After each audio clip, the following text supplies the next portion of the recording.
The white wolf walked with Death into a land that looked familiar, but resembled nothing of its natural state. A barren land with buildings in ruin, warriors fallen to the woes of battle, and the smell of decay looming in the air. Among the battlefield laid werewolves, monsters and evil creatures which received a blind eye from Ragnar the werewolf. Instead, his red eyes widened by the innocent folk that lay next to his friends slaughtered on the land. He knelt down and picked up Eleanor the elf in his arms while howling in pain. He turned around and placed his hand onto the body of his best friend, Berthold the dwarf. Alongside them were Monrog the hellhound, Lancelot the goblin, Myra the witch, and Fesliyan the vampire cop, slain in the most brutal way possible. Ragnar growled at the Grim Reaper standing next to him. "What cruel game are you playing with me? What monster would be capable of doing such a thing?" Death took a deep breath in and exhaled slowly, then said, "You did, 5 years from now."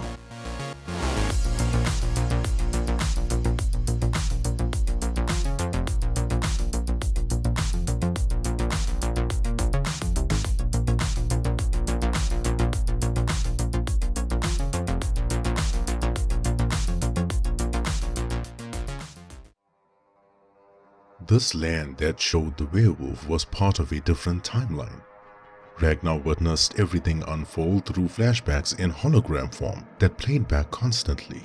Then the Reaper said, "This is no illusion, werewolf, nor is the sorcery. I am not here to play tricks on you. This whole process is just for me to show you why I stopped you from killing the rest of the crones." The message the Grim Reaper was trying to convey was a difficult one. Timelines, multiple universes, same worlds with different outcomes was a complex concept to grasp. While walking through the barren land of Redwater and the Harrow, Ragnar saw a hologram that struck fear in his heart. He saw a version of himself that gave him nightmares while being very much awake. A ferocious, tall and muscular werewolf with white fur, sharp teeth, red eyes, and blood dripping from its mouth. He saw a monster driven to insanity, clawing at his own face, almost trying to scratch an itch of madness that never subsided. He became evil incarnate. He was the monster possessed by bloodshed that everyone painted him out to be. But how did that happen? The Grim Reaper has followed the White Wolf in many timelines, but this was the only timeline in which death found him first. In every other world, the Reaper was too late, thus turning Ragnar into a rage-driven beast or suffering a fate worse than death itself. In the timeline displaying the flashbacks in hologram form, the hunt for the crones drove the werewolf insane. Despite slaying them down as viciously as he could, the guilt and emptiness in his heart for failing his family had magnified. When all the monsters were destroyed, when all the demons lived in fear, Ragnar turned on the innocent. From villages to towns, the White Wolf left a trail of bodies in his path that were too gruesome to show or even describe. Then the elf and dwarf tried to stop him. At first, both of them were winning the fight, but Ragnar's rage switched off every bit of feeling that he ever had. His best friends became unrecognizable. Fesliyan, Myra, and Lancelot joined the fight, almost defeating Ragnar, but sadly met their demise shortly after. Monrog the Hellhound, wounded from fighting monsters larger than buildings, tried defeating the evil Ragnar, but he too was slain by the werewolf's hands. Be it his evil, sadistic smile or an 8-foot-tall, muscular werewolf charging towards you at full speed, his fights were won before they even began. The Grim Reaper and the werewolf continued their path on the land, flashbacks playing one after the other constantly, and then Ragnar finally saw the evil version of himself laying on the ground with his head removed. He sighed in relief and said, "The Grey Wolf was nowhere to be seen. I take it that he survived the trials and came out unscathed." Death replied, "Of course he did. Victor was the one that put you down." This was so much for Ragnar to take in. His mind felt empty and his heart heavy. He felt his stomach in knots and his legs weak from seeing what the future version of himself was capable of doing. Then all the holograms disappeared from the ruined land. The Reaper spun his scythe, relocating him and Ragnar into the Forest of Death. A dark, spooky forest covered in fog and an eerie silence. Is this forest part of the timeline that you have just showed me? Nope, this is my void. My home, really. Space nor time will work here. The Reaper sat down, looking at Ragnar's eyes, focusing on the ground.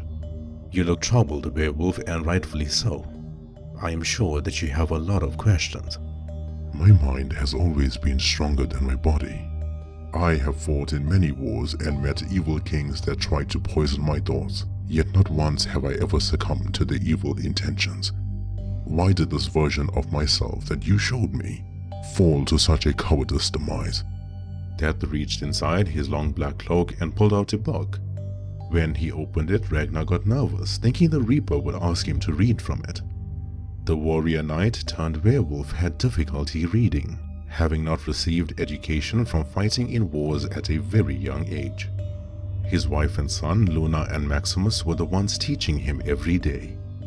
Ragnar Leifsson was proud of how smart his boy was growing up to be.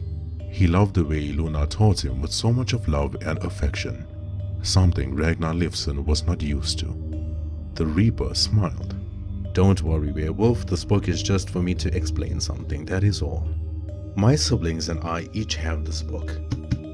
This book contains all the rhymes, fairy tales, and fables that have ever been written. Stories that became widely popular in every timeline told throughout history.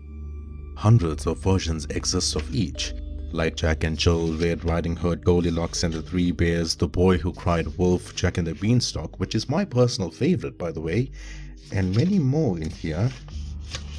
Though we have noticed that in every other timeline, these fables stem from the imagination, mere stories that creative minds write. But in your timeline, these fables aren't just fictional stories, they are realities. Hence, that is the reason why angels and demons are so fixated on your world. Of all the timelines that have passed, this is the first one with so many abnormalities. Werewolves, vampires, mythical monsters can roam freely. Portals from hell can easily be opened and angels can mingle with humans, the same way Jorah mingled with Belru. The Reaper then pulled out one more book that had over 1,000 timelines. Ragnar has appeared as a werewolf in 4 of them so far. Death said, Your downfall in the future was caused by my siblings, Conquest, Famine, and War. I shall explain everything, Werewolf, but would you like a chair? Ragnar looked around him, baffled by the question since there were no sign of chairs inside the dark forest. The Reaper tapped his scythe against his leg as a wooden chair appeared out of nowhere for the werewolf. Before I begin, you must remember that I am here to help you. These stories might hurt you deeply and I do ask you for your forgiveness in advance. I shall begin with the holograms that you just saw. That is the doing of Conquest.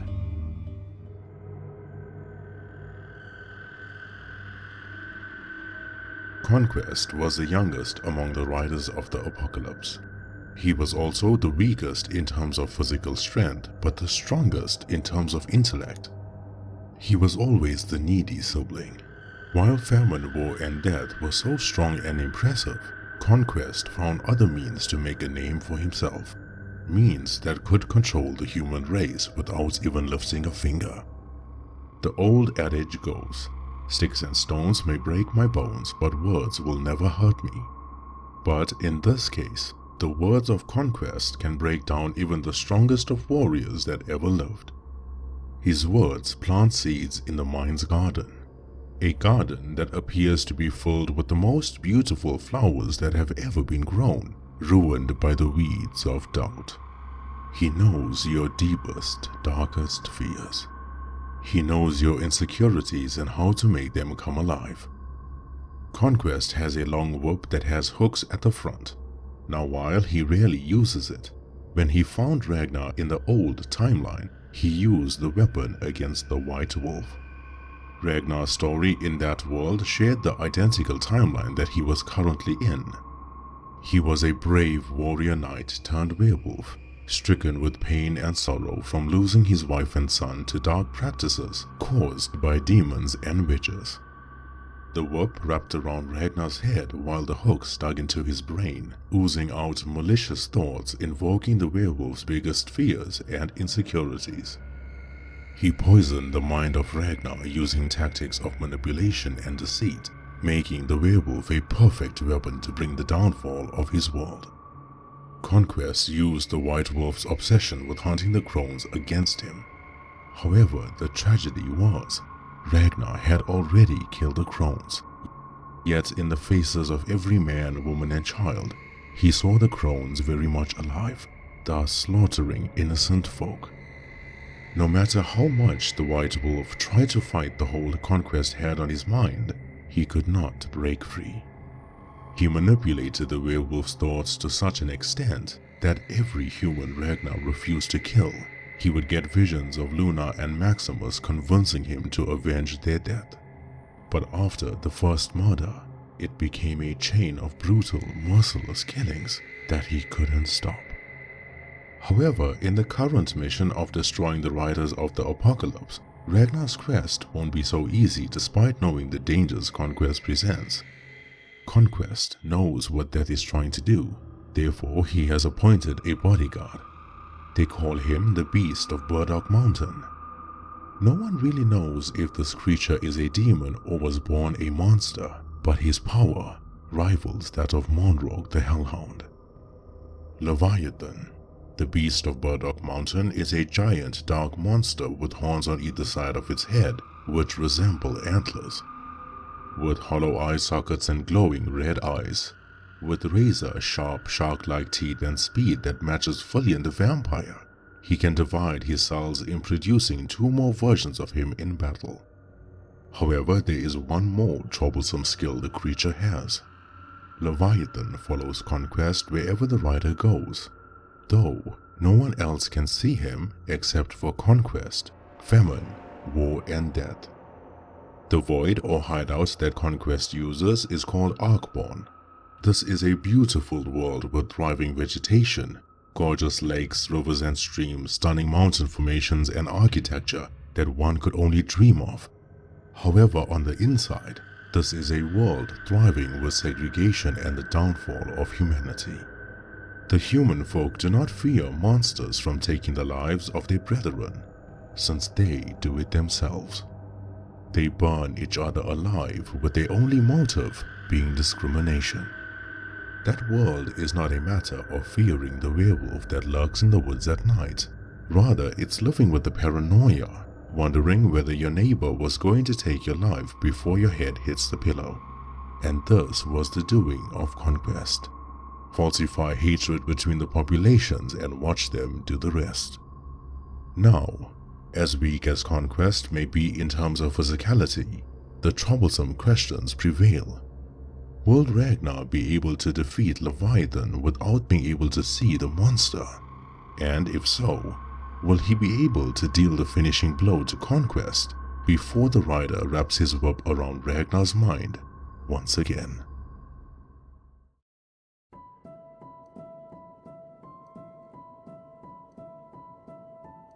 With her slender, pale-skinned body covered in decaying flesh and sores, with her rotten teeth, sunken eyes, and dirty fingernails, Famine might convince others that she was weak. However, Death knows his sister's strength rivals that of his. Some people who are born in this world are said to be gifted.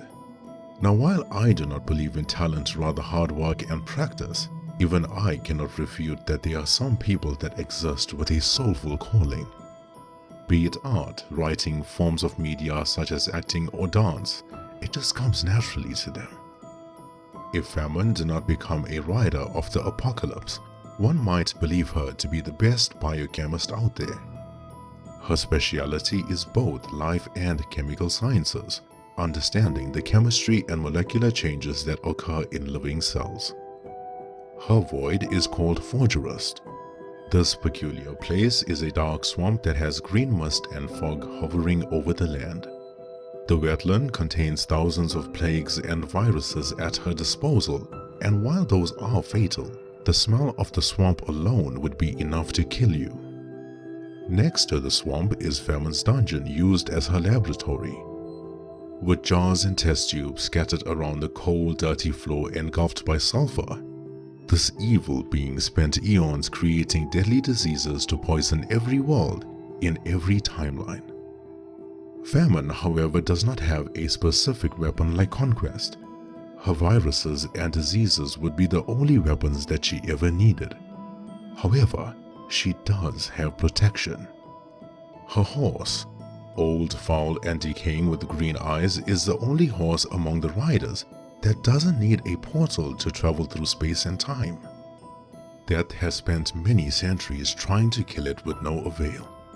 If he didn't know better, he would think Famine's horse wasn't a horse at all, rather a supernatural entity that could shapeshift. Famine's secondary protection comes from her army, a skeleton tribe carrying all sorts of poisoned weapons that can be summoned by the snap of her fingers. However, the weapons wielded by the skeleton army are more than just poison. When they are summoned, their weapons are tailored to the one they are fighting. For example, if Famine was up against a werewolf, the skeleton army would use long-range weapons poisoned with silver or wolfsbane, since those were the weaknesses of werewolves. Her futile attempts of recruiting the evil Ragnar in the previous timelines disappointed her greatly. Then there was one timeline that reached her doorstep in which she gained full control over the werewolf.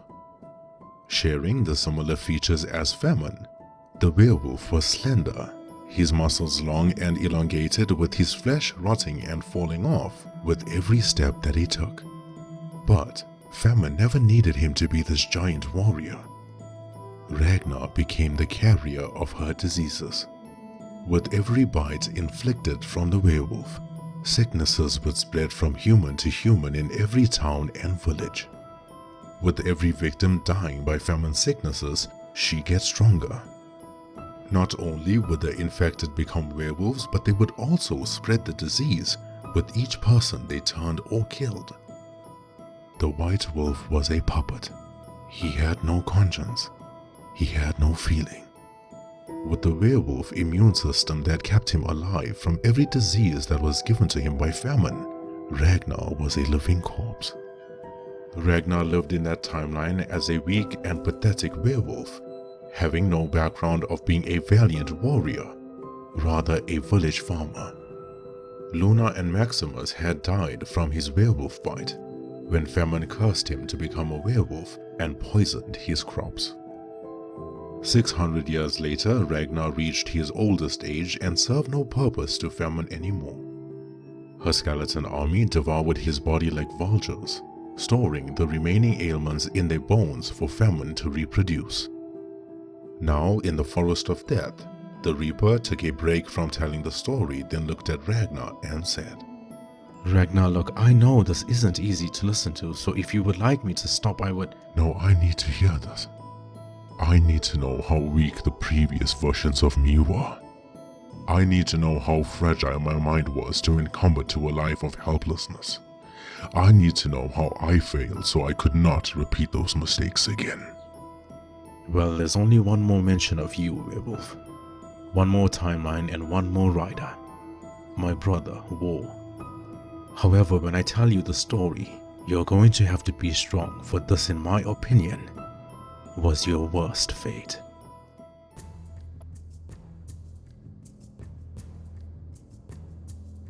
Ragnar Livson was a brave warrior just the way that he was now.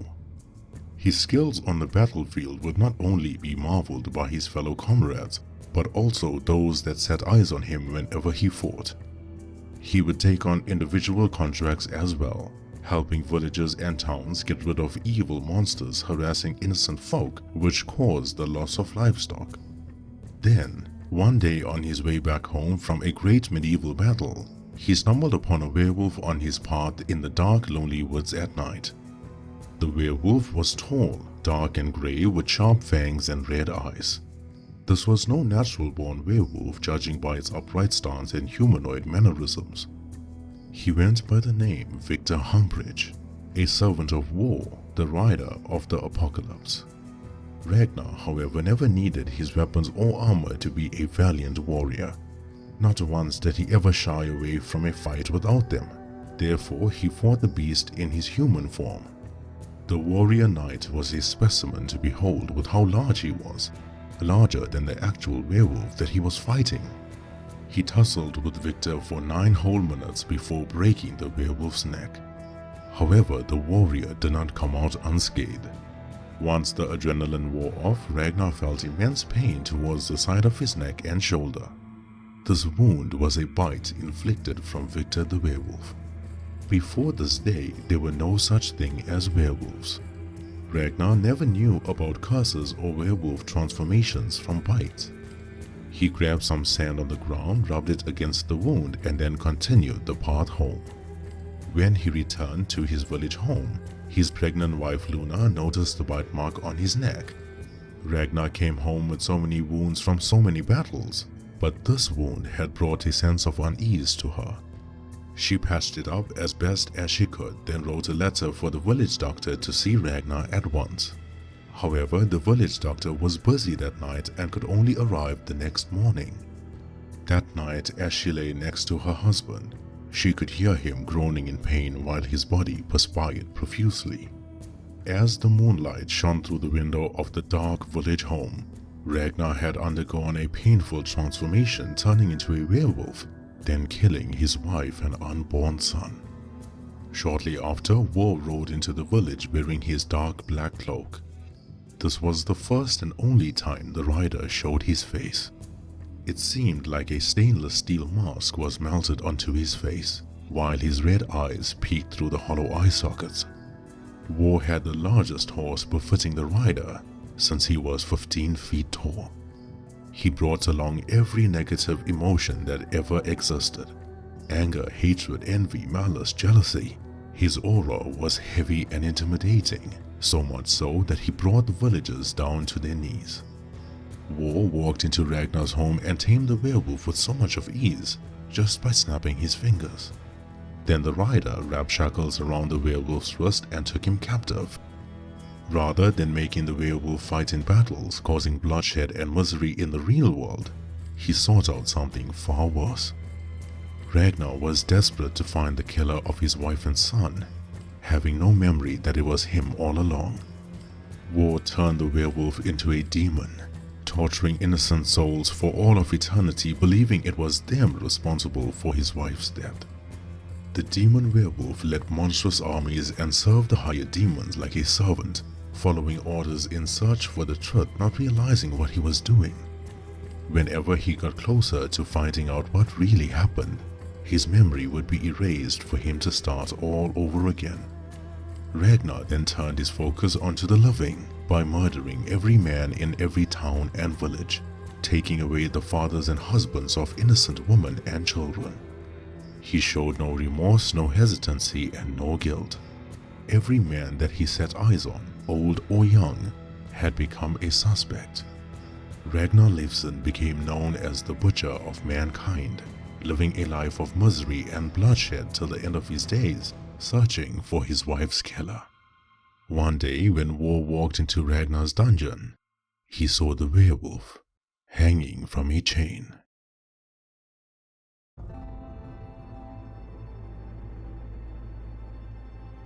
Some time passed before Ragnar gathered his thoughts. The way that he died in the previous timeline was the same way that Luna did in this one. He looked at the Reaper and said, What about you? How do you plan on using me in this timeline? I don't. In all the timelines that I have explained to you, when you die, I die. I know not why we are linked or why my demise follows after yours. But what I do know is, as ironic as it may sound, my death is something that I long for. Once War, Famine, and Conquest are destroyed, then I shall gladly leave this universe. I am curious. Where do you rank among your siblings?